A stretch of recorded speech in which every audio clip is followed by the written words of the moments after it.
Olá pessoal, tudo bem?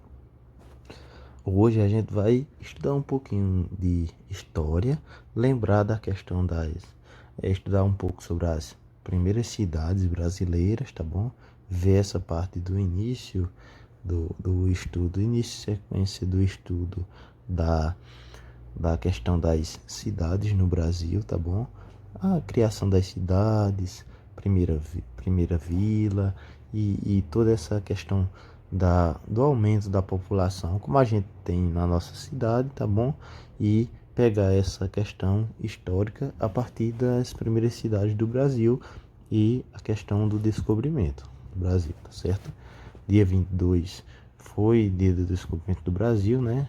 Que a gente trabalha hoje um pouquinho disso também, pessoal. Aí observem aqui o que é que tem no nosso texto do livro.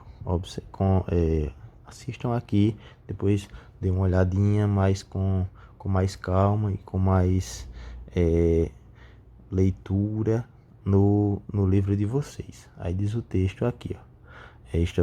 História de cidades brasileiras. Há 500 anos, quando o navegador português Pedro Álvares Cabral chegou às terras brasileiras, as terras onde hoje é o Brasil, não havia povoados, nem vilas, nem cidades. Essas terras eram habitadas por povos indígenas que se encontravam espalhados por todo o nosso território, todo o território nacional. Estão vendo aqui, ó. Então não tinha especificamente a questão de cidades, né? Não existia grandes povoados, grandes cidades como a gente conhece hoje, tá certo? Existia a questão das aldeias indígenas, dos povos indígenas, tá certo? As tribos indígenas espalhadas, tá certo? Pequenas tribos em um lugar, depois outra tribo em outro lugar, mais à frente, tá certo? E estavam espalhados por todo o nosso território. Essas tribos, às vezes, mesmo um pouquinho espalhadas, às vezes pertenciam à mesma etnia, ao mesmo povo que falava a mesma língua, que tinha os mesmos costumes. Mas não, nem sempre estavam tão próximos devido à questão que a gente já aprendeu que os índios tinham suas aldeias, suas tribos e eles precisavam de um bom espaço de território para poder eles ter o ambiente de caça, de pesca, né? E se tivesse muitas aldeias perto não daria para fazer isso, né? Porque teria a questão de pouca área de terra e de cultivo e de busca de alimento por eles. Por isso que eram um pouquinho mais afastados. Bem mais afastados do que a gente tem hoje nas nossas cidades, que é uma colada na outra, tá certo, pessoal? Aí, aqui vocês podem notar que nesse mapa do Brasil tem várias tribos, né? Isso? Vários povos, várias etnias, tá bom? Aí observem aqui que a gente já entra um pouquinho para a geografia também, questão de estudo de mapas, matemática com gráficos, né? E essa apresentação. Aí diz aqui no nosso mapa, no nosso imagem, pessoal, povos indígenas, onde hoje é o Brasil, e esses povos, a distribuição desses povos no ano de 2500, a época do descobrimento, tá certo? Aí aqui a gente tem um pequeno globo, né? Onde a gente tem a localização aqui do Brasil, para a gente ver um pouquinho dessa questão de estudo de imagem, né? Vou descrevendo tudo que consegui a vocês. E a gente tem aqui a distribuição, onde hoje é o Brasil, a época das etnias, dos povos indígenas que tinha, tá certo? Aqui vocês podem ver que cada povo aqui, ó, tem sua cor, né? Assim, sua representação quanto a cor, cada tribo, cada etnia. Por exemplo, a gente pegar essa primeira aqui, ó, os Tupi-Guarani. Os Tupi-Guarani, eles tinham essa representação desse azul, mais desse verde mais um pouquinho mais claro, né? Então os Tupi seria onde hoje tem essa área aqui, ó. A gente tem os Tupi por aqui, né? Essa área mais clara aqui, ó. Estão vendo? Tem várias áreas de distribuição, nem sempre juntas, tá certo? O IG, por exemplo, o IG, eles tinham nessa parte da área rosada, tá certo? Esse rosinho mais claro, né? Tinha, por exemplo, tínhamos também outras tribos, por exemplo, os Aruaque, que era esse azulzinho mais claro, azul não, verde mais claro, desculpe, que temos aqui nas partes mais, onde hoje a gente tem a Amazônia, né? Aqui tem, por exemplo, os Caraíba, que era esse mais alaranjado, aí os Cariri, que é esse verde bem mais forte, esse verde escuro, verde azulado, né? E várias outras tribos que vocês podem dar uma olhadinha no livro de vocês aí e fazer a comparação, pessoal, depois, que isso vai ajudar nas próximas atividades também, de cada cor aqui, ó, no mapa e a correspondente à sua tribo aqui, tá certo? Vejam a relação de cor com cada tribo, tá certo? E vocês vão fazendo a comparação das tribos que eram maior em território, tá certo? Que tinham mais terra, que tomavam conta, digamos assim, de mais terras e que tinham mais espaço para caçar, para cultivar seus alimentos e para suas produções culturais, pessoal. Aí a gente finaliza essa leitura de imagem com a questão da legenda, né? O gênero legenda, que a gente pega também em português, que é aqui, ó, esse espacinho de baixo, que diz assim, que é a fonte, ó, Manuel Maurício de Albuquerque e outros, que é do Atlas Histórico Escolar, tá certo? Do ano de 1991, tá certo?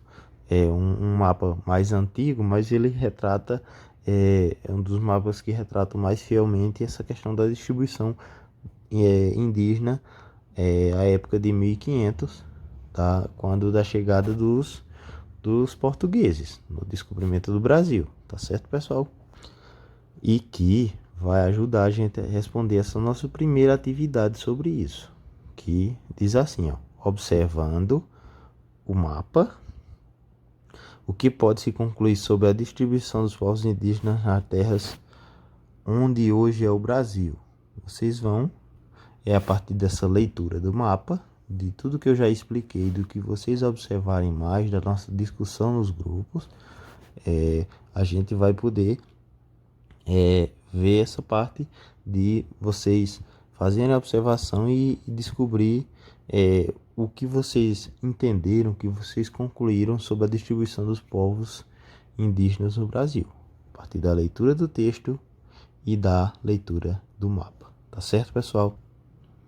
Aí a gente vai para o segundo texto, que, como falei, tem relação, todo o nosso estudo tem relação interdisciplinar, e esse textinho trata um pouco de história e trata um pouco também da nossa língua portuguesa, pessoal, que é a questão da leitura e interpretação de texto, tá bom? A gente vai fazer essa leitura conjunta e vocês vão fazer a interpretação para poder responder essas questões aqui da próxima página, tá certo? Aí diz o texto aqui, também no livro de história. Aí fala da primeira vila brasileira, tá certo? Que é a vila de São Vicente. Aí leiam o texto, acompanhem aqui. São Vicente, a primeira vila brasileira. Ao chegar aqui, os portugueses interessaram-se pelo pau-brasil, que é aquela planta, né? Aquela árvore que a gente já estudou outras vezes, que eles usavam para a questão da produção de tinta, né? E de confecção de vários materiais, pessoal. Aí, ó, o pau-brasil, né? Madeira de valor comercial usada para tingir tecidos, né? E então eles começaram a trocar essa madeira com os indígenas. As trocas de madeira eram assim, tá vendo? Como era essa troca? Os indígenas cortavam e transportavam o pau-brasil para os portugueses. Em troca, recebiam deles objetos úteis, como facas e espelhos. Outras coisas também, mas principalmente isso, tá bom? Aí existia essa troca. Eles tiravam o pau-brasil e transportavam.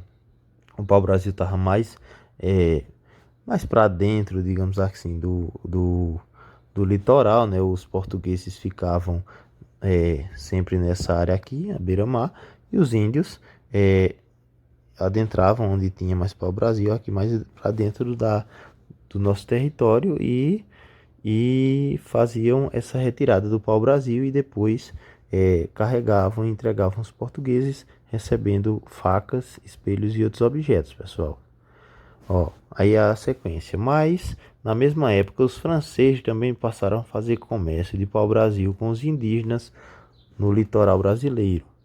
Por medo de perder as terras brasileiras para os franceses, o rei de Portugal decidiu enviar pessoas para viverem aqui, certo?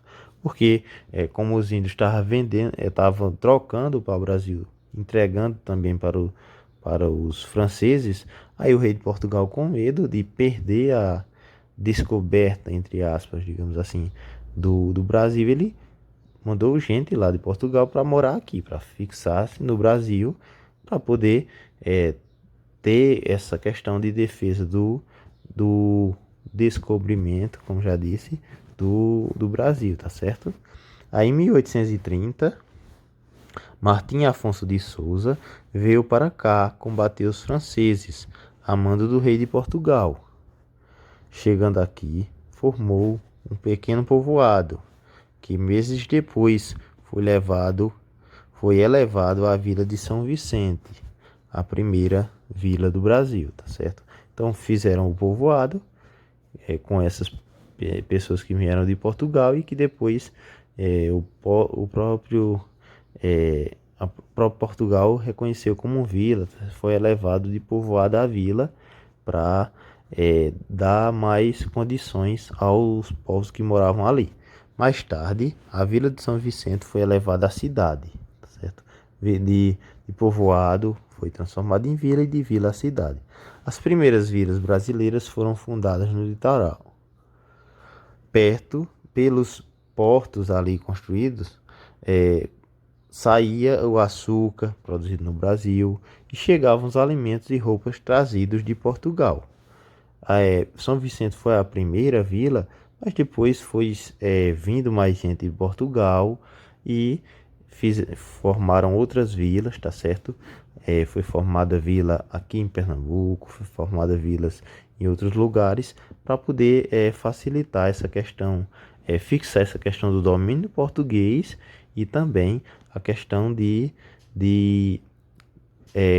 criação desses portos, que é portos, a questão onde desembarcava as mercadorias das pessoas, onde os navios vinham e paravam, desembarcavam mercadorias trazidas de Portugal para esse povo que estava aqui e levavam as coisas para lá, levavam açúcar, no tempo já mais para frente, de início levava a questão do pau-brasil e depois, mais para frente, o açúcar e outras coisas que começaram a ser produzidas aqui no território indígena e que depois da dominação de Portugal foi dotado a território português e depois toda essa questão da história que a gente sabe sobre o nosso Brasil. E aqui na imagem a gente tem a questão do marco histórico de São Vicente, tá certo? Fica lá em São Paulo e a gente tem aqui o marco histórico, como diz aqui na legenda, ó, com a cidade de São Paulo ao fundo, tá certo? Aqui fica São Paulo e aqui a cidade de São Vicente, onde a gente está vendo esse monumento aqui com a cruz, esse símbolo, marco histórico de São Vicente, pessoal. A partir daí, vocês vão poder responder às atividades que a gente tem no nosso livro.